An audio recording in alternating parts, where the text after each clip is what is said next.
Hadirin yang dimuliakan Allah, pada kesempatan yang berbahagia ini, yang pertama dan yang utama, khatib mengajak kita semua bersyukur atas nikmat, atas rahmat, atas anugerah yang telah Allah berikan kepada kita semua di sepanjang hayat kehidupan kita, sampai tarikan napas dan langkah terakhir kita berada di rumah Allah pada saat ini. Atas syukur itu, marilah kita mantapkan, marilah kita tingkatkan kualitas iman dan takwa kita kepada Allah SWT. Karena itulah cara kita bersyukur kepada Allah, melaksanakan apa yang diperintah Allah, dan kita tinggalkan apa yang dilarang di dalam kehidupan kita oleh Allah SWT. Selanjutnya mari kita sampaikan selawat dan salam kepada junjungan kita, junjungan alam Muhammad Rasulullah sallallahu alaihi wasallam. Dengan selawat dan salam yang kita sampaikan, kita diberikan wasilahnya, kita diberikan syafaatnya kelak di kala mana tidak ada pertolongan satupun makhluk di yaumil akhir, yaumil hisab, yang diawali dalam kehidupan, yaitu di alam kubur, yang setiap kita pasti mengalami semuanya. Setiap makhluk yang bernyawa pasti akan mengalami kematian. Hadirin yang berbahagia, pada kesempatan berbahagia ini, izinkan kami sebagai khatib menyampaikan khutbah yang singkat dengan tema yang kami angkat adalah Ramadan dan kesederhanaan. Pada kesempatan berbahagia ini, kita sedang melaksanakan, menunaikan ibadah bulan suci Ramadan, yang merupakan doa kita semua. Mulai dari bulan Rajab dan Sa'ban kita berdoa agar disampaikan pada bulan suci Ramadan, dan tentu juga kita berharap akan disampaikan pada Idul Fitri, dan insya Allah kita disampaikan pada bulan suci Ramadan yang akan datang. Kata Rasulullah, apabila umatku tahu betapa besar padilah, nikmat dan barokah yang terkandung dalam bulan suci Ramadan, niscaya setiap umatku tidak ingin berlalu Ramadan itu, tidak ingin bulan-bulan ini selain bulan Ramadan, dan semuanya adalah berada pada bulan Ramadan. Dalam bulan suci Ramadan kita diajarkan dengan dua hadis oleh Rasulullah SAW. Yang pertama adalah man shoma Ramadan imanan wa ihtisaban ghufira lahu ma taqaddama min dzambih. Barang siapa yang berpuasa di bulan suci Ramadan dengan iman dan wahtisaban, dengan keimanan, dengan keikhlasan, dengan ketaatan yang semata-mata wahtisaban, mengharap ridho, mengharap pahala dari Allah Subhanahu wa ta'ala, maka akan diampuni dosa-dosanya yang telah lalu. Hadis yang kedua, man qoma Ramadan imanan wa ihtisaban ghufira lahu ma taqaddama min dzambih. Barang siapa yang qoma Ramadan, mendirikan Ramadan dengan keimanan, dengan keikhlasan, dengan ketaatan yang semata-mata hanya untuk dalam rangka kita mendapatkan wahtisaban, ihtisaban, yaitu pahala, yaitu balasan dari Allah semata-mata, maka juga diampuni oleh Allah SWT. Hadis riwayat Bukhari Muslim. Dua hadis ini menekankan pada kita, yang pertama agar kita berpuasa di siang hari, atau dikenal dengan Ramadan secara pasif, menahan diri dari makan dan minum, syahwat, dan hal-hal yang membatalkan puasa kita.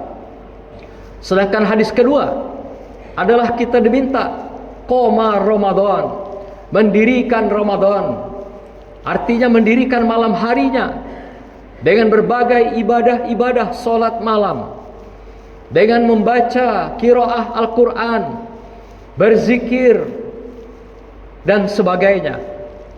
Menurut tafsir At-Tabari, Jami' Tafsiril Quran, At-Tabari mengatakan bahwasanya ketika kita diminta mendirikan Ramadan, artinya kita juga diminta melaksanakan, menghidupkan, membangkitkan Ramadan itu baik siang maupun malam hari. Qoma Ramadan dikatakan adalah selain ibadah-ibadah di malam hari, tapi juga kita melakukan berbagai kebaikan-kebaikan, kesolehan-kesolehan yang bermanfaat bagi makhluk lainnya di siang hari.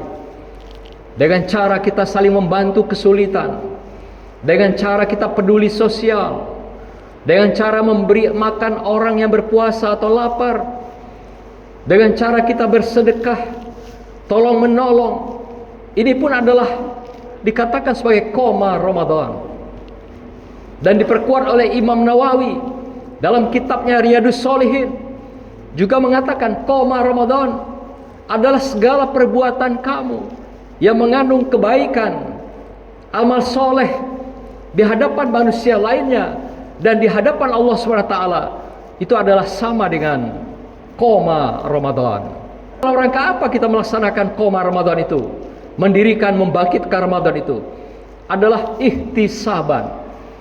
Maka itu dikatakan Imam Nawawi, barang siapa yang melakukan dengan ihtisaban, baik di malam hari bulan Ramadan dan di siang hari, yang merupakan hal-hal yang kita lakukan dengan perbuatan-perbuatan kesalehan dan kebaikan, itu semua adalah perbuatan-perbuatan ihtisaban. Kita mendapatkan keriduan dan barokah serta ampunan Allah SWT. Kita mendapatkan pahala dari Allah SWT. Termasuk salah satu yang diminta di dalam qoma Ramadan adalah sikap kesederhanaan kita. Sikap kesederhanaan ini dikatakan dalam hadis adalah dikenal dengan qoni'ah. Qoni'ah adalah kata dasar dari pada kesederhanaan. Rasulullah mengatakan dalam hadisnya yang diriwayatkan oleh Bukhari Muslim, innallaha yuhibbul abdi qoni'a. Sesungguhnya Allah mencintai hambanya yang sederhana. Hidup kita ini adalah pertarungan antara kebutuhan dan gaya hidup seseorang.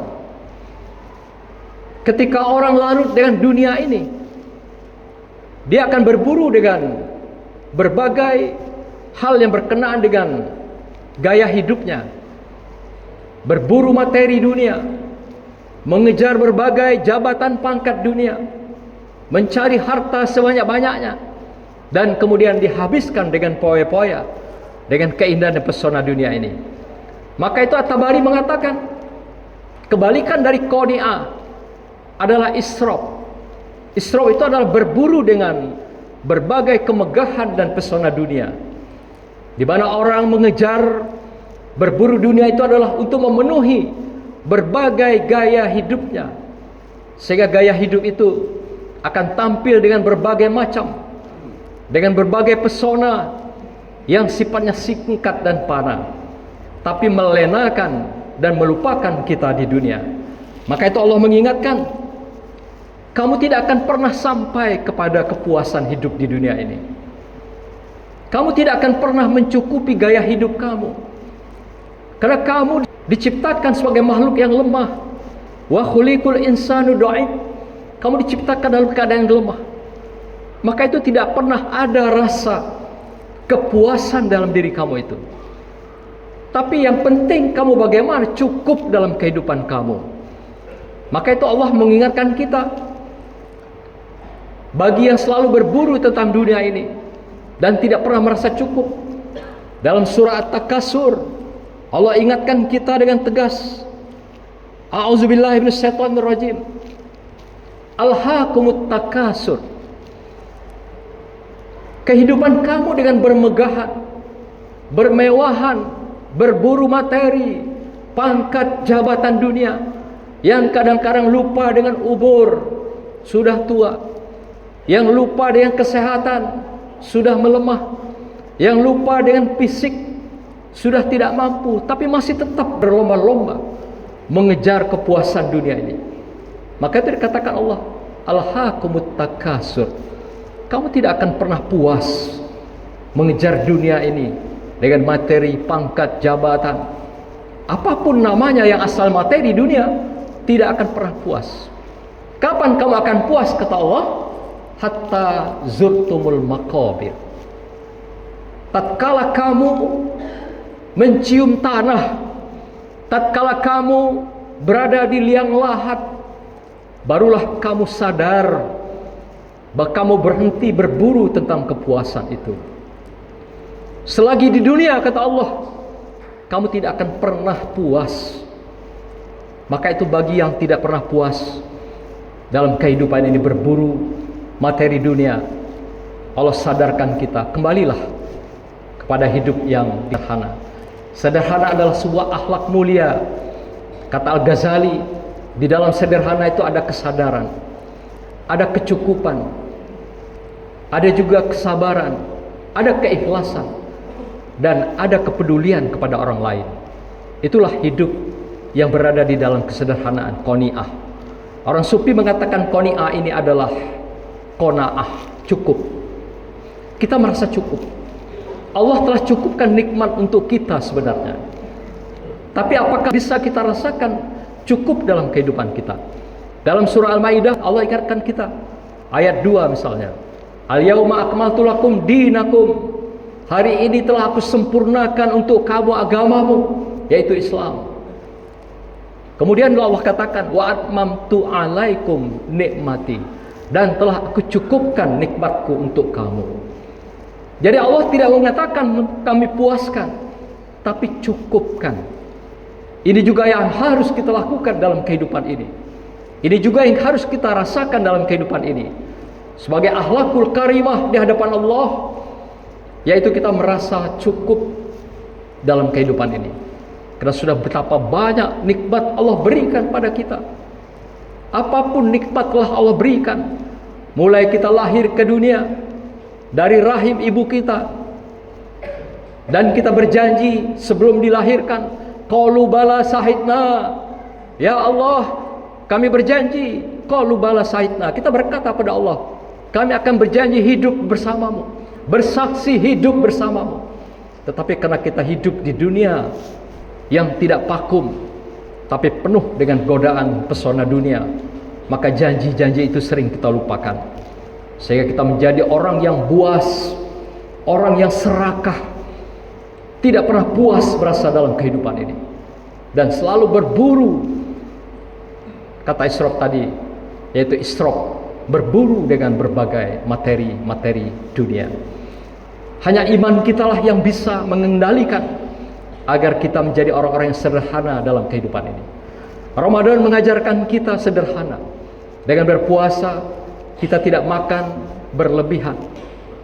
Dengan dalam berpuasa dan mendirikan Ramadan, kita peduli dengan lingkungan kita, saudara kita, keluarga kita yang masih membutuhkan pertolongan kita. Wa fi amwalihim haqqul lisaili wal mahrum. Dalam setiap rezeki yang kamu terima, ada hak orang lain yang membutuhkan dan atau meminta-minta. Inilah yang diajarkan pada kita.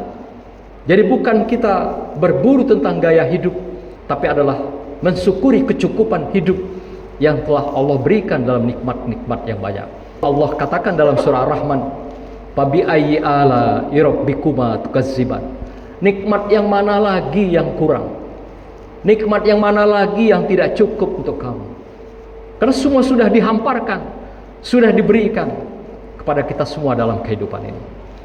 Semoga dengan Ramadan tahun ini, dengan kita mendirikan puasa Ramadan, dengan kita mendirikan Ramadan siang dan malam harinya, semakin mendekatkan kita pada Allah, semakin menyadarkan kita akan kecukupan nikmat Allah ini, semakin menyadarkan kita akan kesederhanaan hidup.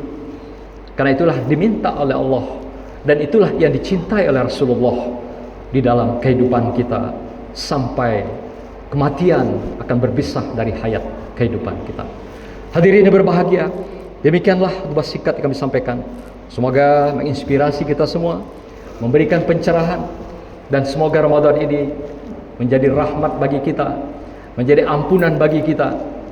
Karena rugilah kita di akhir Ramadan Kata Jibril, apabila kamu tidak mendapatkan ampunan dari Allah Subhanahu wa taala, mari kita dirikan siang Ramadan dengan puasa, dan kita dirikan malamnya juga termasuk siangnya dengan berbuat kesalehan, kebaikan, pengabdian pada Allah, mengharapkan pahala dan ridho berkah dari Allah Subhanahu wa taala. A'udzubillahi minasyaitonirrajim. Bismillahirrahmanirrahim. Wal asri innal insana lafi khusr illal ladzina amanu wa 'amilus solihati wa tawasaw bil haqq wa tawasaw bis sabr. Barakallahu li wa lakum fil Qur'anil azim wa nafa'ani wa iyyakum bima fihi minal ayati wa zikril hakim wa taqabbala minni wa minkum tilawatahu innahu was-sami'ul alim. Aqulu qawli hadza wastaghfiruhu innahu huwal ghafurur rahim.